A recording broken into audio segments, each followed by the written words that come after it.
Friend, welcome back आपके अपने YouTube channel gamma study point में। आज हम आपके लिए बहुत ही महत्वपूर्ण और इम्पोर्टेंट टॉपिक लेकर के आए हुए हैं। जो बीएड के थर्ड सेमेस्टर के जो छात्र हैं, जिन्होंने अपना मेथड पेपर जो है तो चूज किया है, या फिर वो है मैथ का या फिर साइंस का, तो उसमें जो है तो आपकी एक बहुत ही महत्वपूर्ण विधि होती है समस्या समाधान विधि, प्रॉब्लम सॉल्विंग मेथड। आज हम इसकी चर्चा जो है तो इस वीडियो में करने वाले हैं।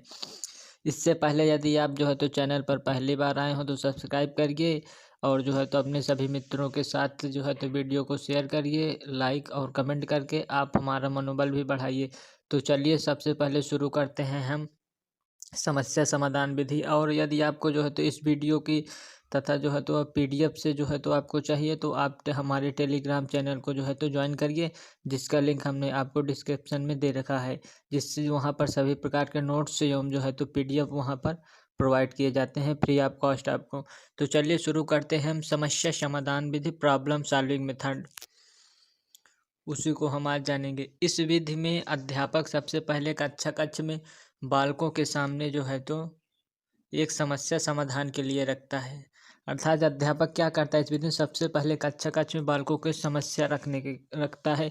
मान लीजिए जैसे बालकों के सामने जो है तो वर्तमान समय में वातावरण के प्रदूषण की समस्या यदि हम रखेंगे समस्या, तो बालक जो है तो आपस में चर्चा करेंगे। कोई कहेगा कि अधिक वृक्ष लगाया जाए, कोई कहेगा कि जो है तो अधिक से अधिक जो है तो पुरानी जो गाड़ियां हैं जो बहुत पुरानी हो चुकी उन्हें बंद कर दिया जाए। इस प्रकार की जो है तो समस्याएं हम रखेंगे, तो बालक जो है तो आपस में डिस्कस करके उसके समाधान तथा निष्कर्षों को खोजने का प्रयास करेंगे। तो यही बात यहाँ पर कही गई है। इस विधि में अध्यापक सबसे पहले कक्षा में बालकों के सामने एक समस्या समाधान रखता है। यह समस्या उनके पाठ्यक्रम से संबंधित होनी चाहिए। अर्थात जो समस्या हम रख रहे हैं, बालक के पूर्व ज्ञान उनके पाठ्यक्रम पर ही आधारित होनी चाहिए। इसके बाद विद्यार्थी मिल करके उस समस्या का समाधान कर निकालेंगे। अर्थात विद्यार्थी कुछ जो है तो आपस में सोचेंगे, विचारेंगे कौन कौन से कार्य हमें करना चाहिए, कौन से नहीं करना चाहिए, अपना तर्क वितर्क लगाएंगे और समस्या को समाधान निकालने का प्रयास करेंगे। फिर समस्या का प्रयास करेंगे और फिर छात्र एक वैज्ञानिक की भांति तर्क वितर्क चिंतन विचार विमर्श द्वारा हल निकालने का प्रयास करेंगे। अर्थात इसमें छात्र क्या करेंगे, समस्या समाधान विधि में वैज्ञानिक की भांति जो है तो अपने कार्य में रुचिपूर्ण तरीके से जो है तो तर्क करेंगे, सोचेंगे, विचारेंगे, नहीं ऐसा नहीं हो सकता, ऐसा क्यों होगा, कैसे होगा, आदि सब जो है तो विचार विमर्श करेंगे और हल निकालने का, अर्थात समस्या का, प्रॉब्लम का जो है तो सॉल्यूशन निकालने का स्वयं से प्रयास करेंगे आपस में मिल करके। तो जो है तो ये हमने आपको बताया कि प्रॉब्लम सॉल्विंग होता क्या है। अब हम आपको परिभाषाओं को बताने वाले हैं, समस्या समाधान की परिभाषाओं को कैसे किस प्रकार जो है शिक्षाविदों ने दिया हुआ है। तो पहली बात हम पहले सबसे बात करें तो स्किनर महोदय के अनुसार, स्किनर ने जो है तो क्या कहा है समस्या समाधान विधि के बारे में।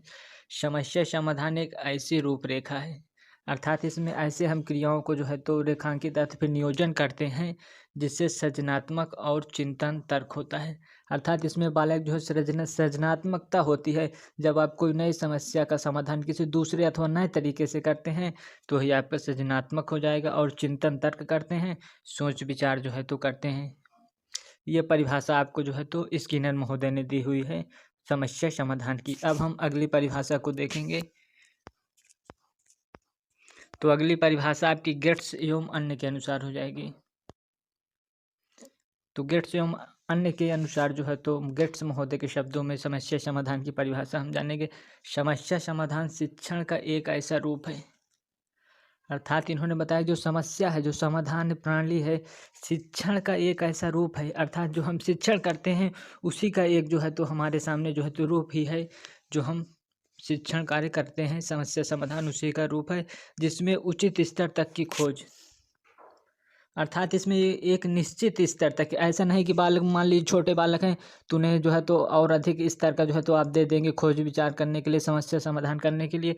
जिस प्रकार का बालक हो, जैसा उसकी मानसिक योग्यता हो, उसी के अनुसार अर्थात उचित स्तर की खोज की जाती है, समस्या दी जाती है। इसके बाद हम अगली परिभाषा, उडवर्थ महोदय ने बड़ी सुंदर परिभाषा दी हुई है समस्या समाधान विधि की, तो उसे हम अब देखते हैं। तो उडवर्थ महोदय ने क्या कहा है, समस्या समाधान उस समय प्रकट होता है जब उद्देश्य प्राप्ति में किसी प्रकार की बाधा आती है। अर्थात वुडवर्थ महोदय क्या कहते हैं, समस्या समाधान उस समय प्रकट होता है, अर्थात उस समय जो है तो आता है जब व्यक्ति जो है तो अपने उद्देश्य प्राप्ति में बाधा उत्पन्न होती है। और यदि मान लीजिए जो है तो उद्देश्य आपका सरल है तो आप निश्चित रूप से उद्देश्य प्राप्त कर लेंगे, उसमें किसी प्रकार की बाधा नहीं होगी। तो अर्थात तो जो है तो समस्या उस समय प्रकट जब उद्देश्य प्राप्ति में बाधा आती है, तो है बाधा आती तो बालक सोच विचार अपने जो है तो तर्क लगाता है, उसी से समस्या का समाधान करने का प्रयास करता है। तो आई होप कि हमने जो है तो आपको समस्या समाधान की जो है तो अर्थ एवं उसकी परिभाषाओं से अवगत करा दिया है। अब हम आपको बताएंगे विशेषताएं, प्रॉब्लम सॉल्विंग मेथड की जो कैरेक्टरिस्टिक हैं, विशेषताएं, उसको हम बताएंगे आपको। तो इसमें पहली विशेषता की बात करें तो पहला हो जाएगा आपका समस्याओं के पूर्व ज्ञान से संबंधित होनी चाहिए। समस्या जो है तो छात्र के पूर्व ज्ञान से, प्री नॉलेज से होनी चाहिए। मान लीजिए बालक जो पहले तक पढ़ा हुआ है उससे जो है तो पूर्व ज्ञान से होनी चाहिए। मान लीजिए बालक जो है तो अपने पर्यावरण के जो है तो विभिन्न क्षेत्रों को जानता है, कहाँ कहाँ कैसे, तो उसी प्रकार जो है तो प्रदूषण की समस्या जोड़कर बालकों के सामने दे सकते हैं, जिससे कि वे छात्र समस्या को हल करने में आसानी हो। अर्थात बालक जो है तो रुचि जागृत करे जो है तो, अगर मान लीजिए आप बहुत अधिक कठिन जो है तो उसे दे देते हैं, पूर्व ज्ञान से संबंधित नहीं है, तो बालक जो है तो उसे जो है तो हल नहीं कर पाएगा समस्या को। फिर दूसरे की बात करें, दूसरे पॉइंट में, तो आपका समस्याओं छात्रों के लिए उपयोगी और व्यवहारिक होनी चाहिए। अर्थात उस प्रकार की समस्या दे जो व्यवहारिक हो, अर्थात उसके जो है तो उपयोगी, जीवन में जो है तो वो यूजफुल हो, उस प्रकार की हम समस्या देंगे। और जो प्रचलन में हो, व्यवहारिक हो, उसी को हम, ऐसी ही समस्या होनी चाहिए। और तीसरे की बात करें तो समस्या छात्रों की रुचि एवं दृष्टिकोण के अनुसार होनी चाहिए। समस्या ऐसी हो जिसमें बालक जो है तो रुचि जागृत करे, उसे जो है तो अंदर से जो है तो उत्साहित महसूस करे, और जो है तो उसके दृष्टिकोण के अनुसार होनी चाहिए। बस बालक जिस प्रकार की उसे जो है तो समस्या हो, जिस पर उसकी रुचि हो। मान लीजिए आप उसके जो है तो गणित से बालक डरता है, तो आप ऐसे प्रश्नों को बिल्कुल मत दीजिए जिससे कि उसे जो है तो रुचि उत्पन्न ना हो।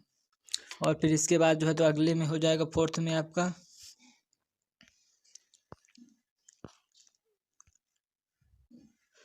समस्या चुनौतीपूर्ण होनी चाहिए, जिससे साथ सोचने, विचारने, तर्क करने का विकास हो सके। अर्थात ऐसी जो है तो समस्या आप बालकों के सामने क्रिएट करिए जिससे बालक कुछ तर्क क्षमता लगाए, कुछ इधर उधर करे, कुछ नया क्रिएट करे, जिससे वे जो है तो वो जो है तो बालक चुनौती महसूस करे। नहीं कि मान लीजिए आप जो है नॉर्मल सी समस्या दे रहे हैं, बालक बिना तर्क चिंतन के आसानी से सॉल्व कर दे रहा है, तो ऐसी समस्या नहीं देनी चाहिए। तो ये जो है तो इसकी विशेषताएं हो गई। अब इसके पांचवी विशेषता पर हम बताएंगे जो है तो समस्या समाधान विधि की पांचवी विशेषता, समस्या छात्रों के मानसिक स्तर, शारीरिक क्षमताओं के अनुकूल होनी चाहिए। अर्थात बालक के मानसिक स्तर, अर्थात वह कहाँ तक उसके मस्तिष्क सोच सकता है, विचार कर सकता है, तर्क कर सकता है, उसी लेवल की जो है हम समस्या बालकों के सामने रखेंगे। तथा शारीरिक क्षमताओं, और उसके जो है तो शारीरिक क्षमताओं को भी ध्यान में रखना चाहिए कि बालक जो है तो ये क्रियाएं स्वयं से कर करके समस्या को तर्क वितर्क करके निकाल पाएगा या नहीं, यह भी ध्यान दिया जाता है। अब इसके बाद हम अगले जो है तो चलेंगे अगले टॉपिक पर, इसके गुण, मेरिट ऑफ प्रॉब्लम सॉल्विंग, समस्या समाधान विधि के गुण को हम जानने का प्रयास करेंगे। तो इसमें पहला आपका हो जाएगा, इस विधि में छात्र स्वयं रुचि लेते हैं और समस्याओं को हल करने के लिए स्वयं से प्रयास करते हैं। अर्थात छात्र स्वयं में उत्साहित होते हैं जो है तो, और समस्या के लिए स्वयं ही प्रयास करते हैं, अर्थात स्वयं समस्या को हल करते हैं।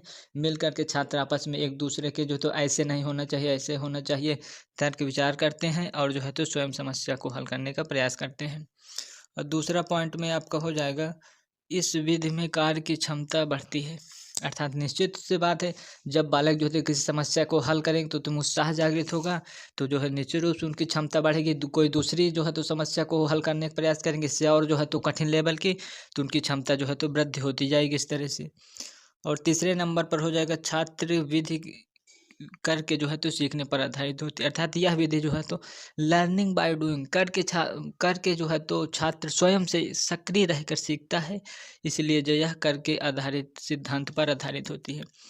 और फोर्थ नंबर आपका हो जाएगा, बालकों में सामूहिकता की भावना पैदा होती है। अर्थात बालकों में सहयोग की भावना पैदा होती है कि बालक सहयोग से सीखे, पीयर से सीखे, जो है तो अपने मित्र मंडली से सीखे। इस प्रकार की भावना का विकास होता है तथा समस्या को हल करने के लिए एक दूसरे की सहायता की जाती है।